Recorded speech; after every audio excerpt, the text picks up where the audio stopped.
मी तर चंद्रपूरची दारूबंदी उठवली बाबा. जगात दारूबंदी सुरू आहे, आपला दारू सुरू आहे, देशात सुरू आहे.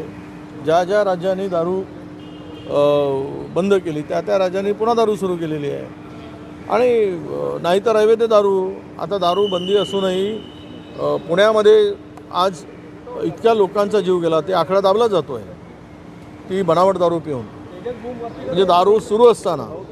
आणि गडचिरोली जिल्ह्यामध्ये आदिवासी व्यक्तींना मोहाची दारू काढून गाळप करून पिण्याचा अधिकार आहे. मग हे दारूबंदी गुन्ह्यासाठी कायदा जो काही आहे त्या कायद्यामध्ये ती तरतूद आहे की आदिवासी बांधवांना मोहफुलापासून अर्क काढून पिण्याचा अधिकार आहे. मग दारूबंदी गैर आदिवासीसाठी आहे. आणि इंडस्ट्रियल एरिया वाढते आहे, सगळ्या गोष्टी वाढते आहेत. आणि दारूबंदीमुळे काही व्यसनमुक्त होतो काय माणसाला? अरे दूध घेण्यासाठी माणूस कधी दरवाजात जात नाही शेतकऱ्यांच्या. शेतकऱ्याला दूध विकायसाठी यावं लागतं, पण दारू प्यायसाठी दुकानातच जातो.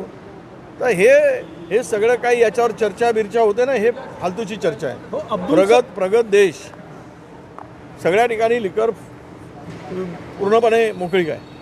आणि म्हणून धर्मराव बाबांच्या मागणीला माझं समर्थनच आहे.